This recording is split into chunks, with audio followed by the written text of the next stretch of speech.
Atenção! Começa agora uma teleaula de Geografia do Ensino Fundamental. Você vai assistir a teleaula de número 45. Bons estudos!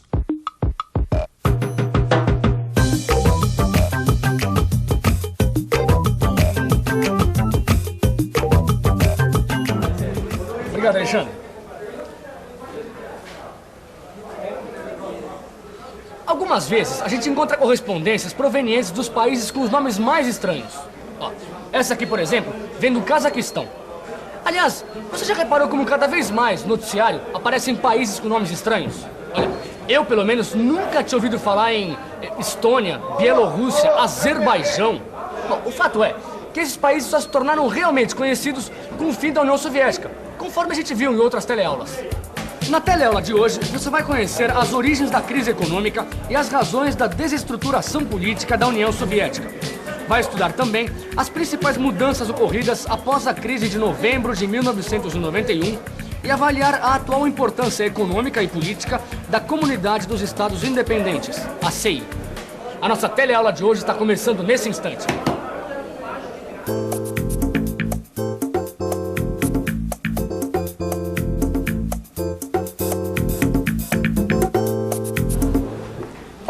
E aí, Pedrão, beleza? Ô, Antônio, tudo bem? Sabe aquela história que a gente tava conversando sobre Rússia, União Soviética, Cortina de Ferro? Sei. Então, aquilo me deixou confuso, cara. Porque na minha cabeça, a antiga União Soviética era uma potência. Mas era mesmo, Pedrão. Olha, só você pensar, por exemplo, na corrida espacial. A União Soviética disputava com os Estados Unidos quem ia chegar na frente. Os russos mandavam o Sputnik. Aí, logo os Estados Unidos já respondiam com outro projeto espacial. Então, e tinha os esportes. Os atletas russos, eles eram os melhores. Ganhavam todas as medalhas. Parecia até que eram treinados cientificamente. Quer dizer, coisa que só um país poderoso poderia fazer. Mas é isso mesmo, Pedrão. Então, como é que da noite pro dia a União Soviética acaba e tudo começa a mudar? Bom, claro que não deve ter sido do dia pra noite, né? Mas ó, eu também queria saber um pouco mais a respeito desse assunto, viu? Essa matéria sobre a Rússia pode ajudar a esclarecer muita gente sobre a situação naquela parte do mundo. Boa ideia. Acho que nós poderíamos colocar tudo isso numa certa perspectiva histórica, contar como tudo isso aconteceu. Eu acho que o importante é deixar claro que o período conhecido como Guerra Fria marcou a ordem mundial a partir do final da Segunda Grande Guerra até 1990, durando cerca de 45 anos. E durante esse período, a União Soviética, ou melhor, a União das Repúblicas Socialistas Soviéticas, uniu um conjunto de países com uma estrutura política e econômica própria, baseada numa economia planejada centralmente, com controle absoluto do Estado. E esse bloco soviético situado a leste da Europa formava um contrapeso, um poder antagônico ao Ocidente com suas democracias e economia de mercado.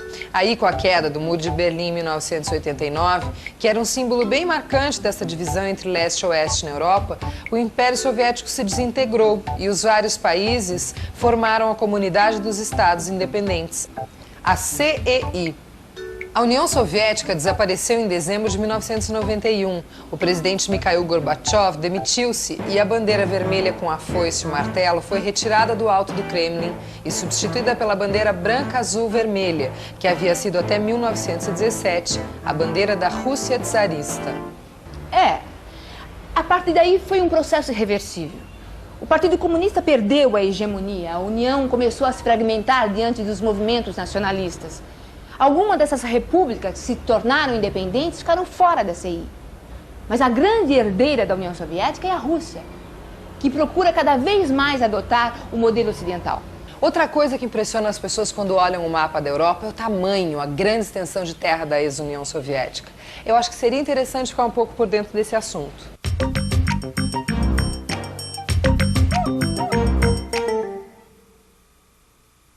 O espaço russo foi sempre marcado pelo isolamento, pois grande parte do território esteve sempre bloqueado pelas águas congeladas do Ártico e do Pacífico. A saída para as águas livres do gelo foi sempre uma obsessão, tanto dos czares quanto das lideranças soviéticas. O processo de expansão territorial foi iniciado pelos russos que habitavam as florestas de Moscou, sempre incorporando novas áreas até atingir as montanhas localizadas ao sul, as margens do Ártico ao norte e do Pacífico a leste. Toda a história da Rússia é feita de avanços e recuos em direção ao Ocidente, isto é, da Europa. A maior expansão ocorreu em 1945, ao fim da Segunda Guerra Mundial. Mas a partir de 1989, com a queda do Muro de Berlim, a reunificação da Alemanha, a redemocratização dos países do leste europeu e a retirada das 3 repúblicas bálticas da União Soviética, houve um novo recuo da influência russa. Quer dizer, então, que o senhor está aqui no Brasil há muito tempo, né, seu Vladimir? Ah, faz para mais de 50 anos. Cheguei aqui ainda pequenininho, vim da Rússia com meus pais. E o senhor nunca mais voltou para lá depois disso? Voltei. Tem muitos parentes ainda lá. A Rússia é um país enorme, bonito, mas um frio. Como diz hoje em dia, hoje sou mais brasileiro que russo. É mesmo, né? O inverno lá deve ser muito rigoroso. Bom, pelo menos a julgar pelo que a gente vê nos filmes, não é? Rigoroso? A temperatura lá fica meses debaixo de zero. E o território fica todo recoberto de neve. Mas foi graças a esse neve que Napoleão não conquistou a Rússia, né? A soldado do exército de Napoleão não suportaram a frio da Rússia. Que coisa.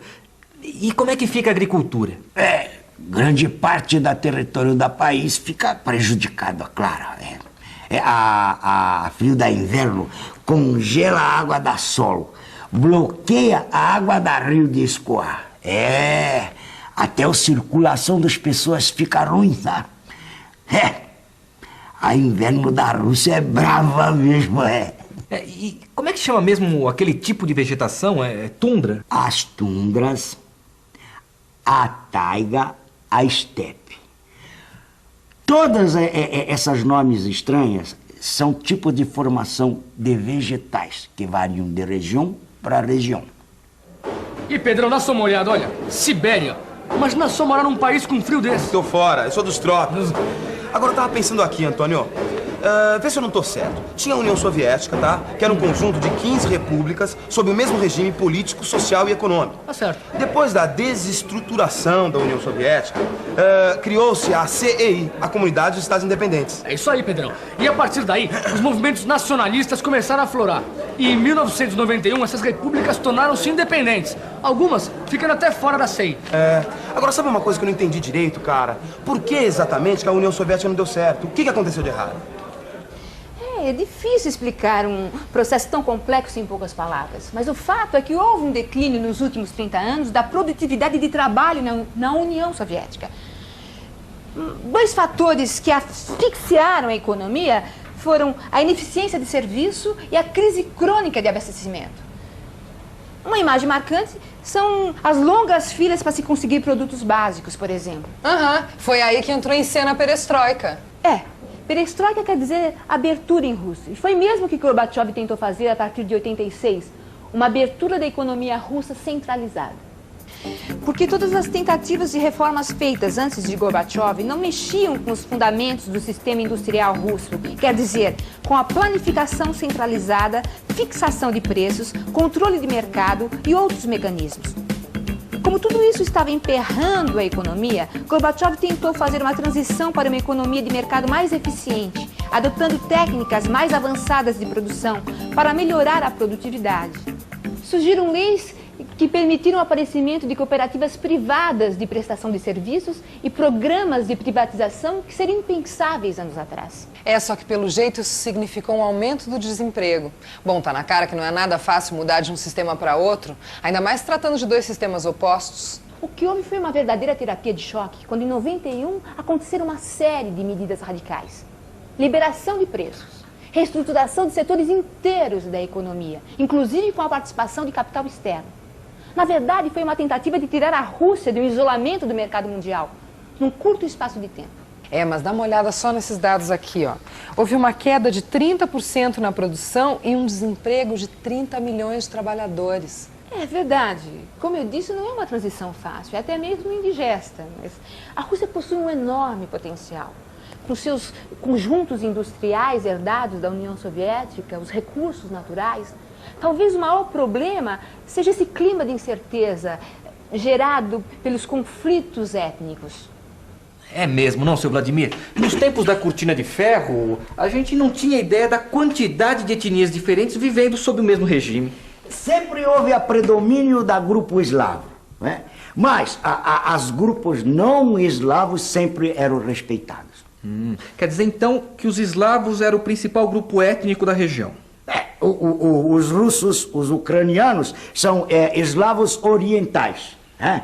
Agora, as poloneses, as búlgaros, as eslovenos, os servo-croatas, todos pertencem ao mesmo grupo eslavo. Existe mais uma questão importante, seu Vladimir. As fronteiras entre a CEI e a Europa ainda estão mal definidas. A Ucrânia, a Bielorrússia e a Rússia formaram a União Eslava. Mas os 3 países bálticos, a Letônia, a Estônia e a Lituânia, tornaram-se repúblicas independentes. Esses 3 países são apresentados como a vitrine desenvolvida da ex-União Soviética, com base industrial de alto nível técnico, boa infraestrutura e mão de obra qualificada. Na fronteira ao sul fica a região do Cáucaso, onde vivem numerosos grupos étnicos que assumiram posições nacionalistas e independentes, vivendo um clima de tensão. A Geórgia não aceitou participar da CEI e vive uma fase de nacionalismo extremado, com violentas lutas separatistas por razões religiosas. Também o Azerbaijão voltou-se mais para a Ásia Central muçulmana. A sua população majoritariamente xiita identifica-se cada vez mais com os movimentos fundamentalistas do Irã. Em toda a Ásia Central, os elementos unificadores são a religião islâmica por um lado e, por outro, um profundo sentimento de rejeição ao expansionismo russo, seja ele czarista ou soviético. Os movimentos anti-eslavos se multiplicam e as manifestações religiosas pregam um retorno ao islamismo, gerando um clima de ameaças e incertezas na região. Na verdade, as repúblicas da Ásia Central formavam uma periferia econômica dentro da União Soviética, cuja função era fornecer matérias-primas para as repúblicas mais desenvolvidas e consumir produtos industrializados. E embora elas tenham aderido à CEI, procuram novos parceiros como o Paquistão e o Irã. Dentre elas, a mais importante é o Cazaquistão, por causa das novas áreas agrícolas, a instalação de indústrias e também por sua posição estratégica em relação à base espacial de Baikonur e à área de testes nucleares. Puxa, Pedrão, quanto país que eu nunca tinha ouvido falar. É mesmo, viu? Olha, sem dúvida nenhuma, a face do mundo mudou muito esses últimos anos. E depois de tanta informação, que tal agora uma boa revisão? E atenção, se liga aí que é a hora da revisão. Na teleaula de hoje, você conheceu o território que até alguns anos atrás era chamado de União das Repúblicas Socialistas Soviéticas, com suas dimensões continentais e clima frio.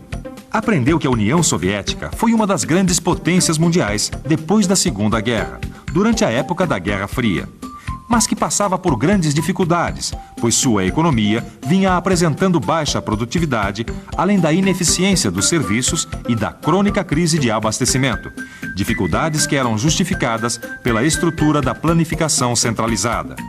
Conheceu as reformas propostas pela perestroika, como a abertura para a economia de mercado, mas constatou também que a privatização e a regulamentação aumentaram ainda mais as dificuldades e que a União Soviética se desestruturou.